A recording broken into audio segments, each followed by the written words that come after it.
सुब्बैया रंग बिरंगी मुर्गियों को एक तरफ एक टोकरी और दूसरी तरफ एक और टोकरी में रखता था। उन मुर्गियों को सारा गांव घुमाकर उन सबको बेचकर पैसे लेकर वो खुशी खुशी घर लौटता है। सुनो करके उसकी पत्नी सुब्बम्मा को पुकारता है सुब्बैया। हाँ जी, आप आ गए, सारे मुर्गियों को बेच दिया आपने, ऐसे कहती है सुब्बम्मा। अरे हाँ हाँ, दुगने दाम को बेच दिया मैंने, ऐसे खुशी में कहता है सुब्बैया। हाँ, उस मुर्गी को अंडे देने के लिए 2 महीने इंतजार करना पड़ेगा अब। हाँ, बात तो सही है। उन सब मुर्गियों में से एक गुलाब रंग की मुर्गी को अपने हाथ में लेकर, हाँ, ये मुर्गी तो हर 2 महीनों में एक बार ही अंडे देता है। काश ये साल भर हर महीने ऐसे अंडे देता, हम इससे बहुत ज्यादा पैसे कमा लेते। ये कहकर उस मुर्गी को वही जमीन पे छोड़ देता है सुब्बैया। चलो छोड़ो जी, इसी मुर्गे के वजह से तो हम कुछ तो भी कमा पा रहे हैं, अब उसी से काम चलाना होगा। अब चलो, खाने का वक्त हो गया, खाने आ जाइए आप। उस रात के 12 बजने के बाद सुब्बैया धीरे से नींद में जागकर अपनी आंखें खोलता है। उसके बगल में मौजूद सुब्बम्मा गहरी नींद में थी। इसी को मौका मानकर सुब्बैया धीरे से एक चाकू को लेकर बाहर जाता है। बाहर टोकरी के नीचे मौजूद उस गुलाब रंग की मुर्गी को वो बाहर निकालता है और उस मुर्गी से सुब्बैया ऐसे बात करता है। हर महीना अगर तू अंडा देगी तो तेरा कुछ जाएगा क्या?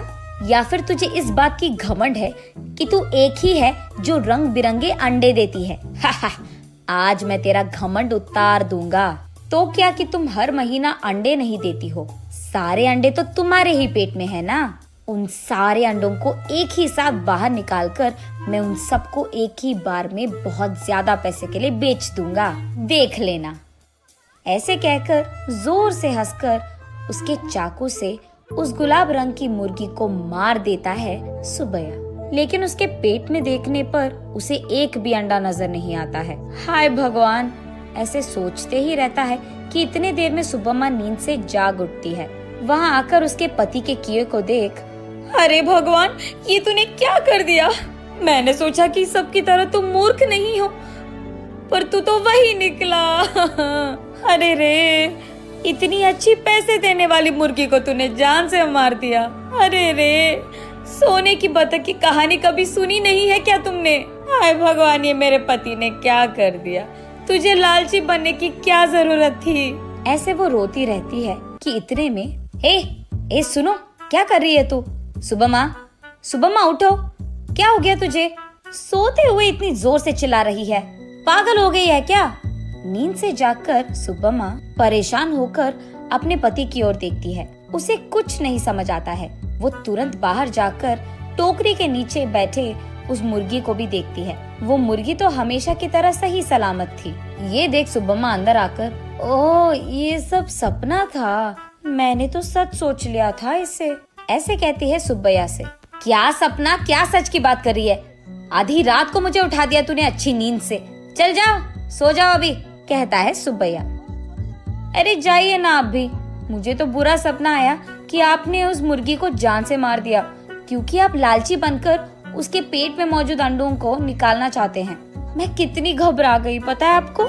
मुझे क्या पता था कि वो सपना है, मैंने तो आपको बहुत डांट लिया, ऐसे कहती है। हाँ, ठीक है। वैसे मैं उस मुर्गी को क्यों मार डालूंगा, मैं क्या पागल हूँ? वैसे मुझे तो हमारा अतीत बहुत अच्छी तरह से याद है। आज अगर हमें चैन की नींद मिल रही है तो वो उस गुलाब रंग की मुर्गी के वजह से ही है, उसको मैं क्यों मार डालूंगा?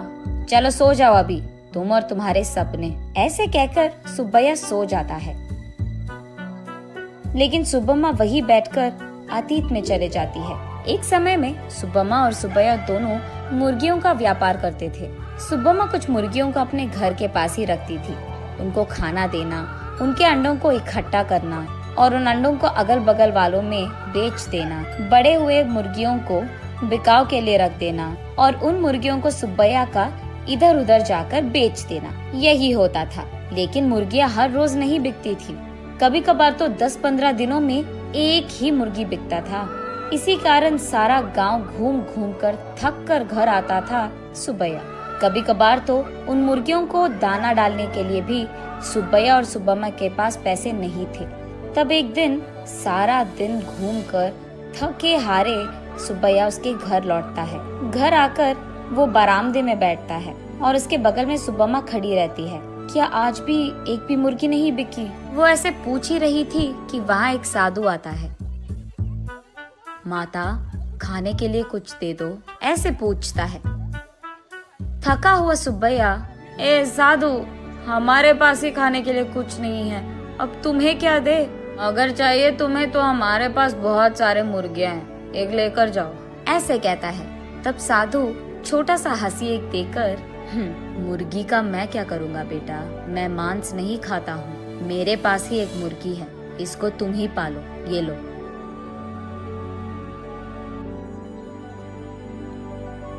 ये कहकर उनके हाथ में मौजूद एक गुलाब रंग की मुर्गी को उसके हाथ में देता है। मुड़कर देखने से पहले ही वो साधु वहाँ से गायब हो जाता है। सुब्बैया तब उस गुलाब रंग की मुर्गी को देख, इस तरह के मुर्गियाँ भी मौजूद है क्या? अगर इसी रंग के मुर्गियाँ हमारे पास होंगे तो हम उन्हें दुगने दाम में बेच पाएंगे, ऐसे कहता है सुब्बम्मा को देखते हुए। हाँ चलो ठीक है, अब हमें इस प्रकार के मुर्गी कहाँ मिलेगा? वो साधु मांसाहारी नहीं था इसीलिए दिया उसने, वरना इस रंग की मुर्गी हमारे पास कहाँ से आता? ये कहकर उस मुर्गी को वही एक टोकरी में डालकर वहाँ से चले जाते हैं। अगले दिन देखने पर वो मुर्गी अंडे देता है। ये देख वो दोनों उन सारे अंडों को एक जगह इकट्ठा करके रखते हैं। कुछ दिन बाद उन अंडों से बाहर आए मुर्गियों को देख सुब्बम्मा आश्चर्यचकित हो जाती है। अरे सुनो, इधर आइए आप, सुनते हो? अरे कहाँ हो आप? इधर आइए जल्दी, ऐसे वो अपने पति को पुकारती रहती है। अरे क्या हो गया? ऐसे चिल्ला रही है जैसे कोई मर गया, क्या हो गया? उसके ऐसे कहने पर सुब्बम्मा उसे रंग बिरंगी अंडों को दिखाकर ऐसे कहती है, अरे देखिए ना, उस साधु ने जो मुर्गी हमको दिया है उसके अंडों से रंग बिरंगी मुर्गियाँ आई है। ये कहकर सुब्बम्मा उन मुर्गियों को सुब्बैया को दिखाती है। चलो अच्छा ही हुआ, भगवान की कृपा हो या साधु की, हमारे लिए तो ये भला ही है। चलो हमारी मुश्किलें तो खत्म हो गई। आज ही मैं इन सारे मुर्गियों को बाजार में दुगने दाम पर बेचकर उन पैसों के साथ घर लौटूंगा। सुब्बैया जो रंग बिरंगे मुर्गियों को लाता है वहाँ के गांव वाले कभी नहीं देखे थे। इसी कारण गांव वाले सारे बहुत उत्साह से हमें चाहिए तो हमें चाहिए ऐसे एक दूसरे में बहस करते हुए सुब्बैया के पास जाते हैं।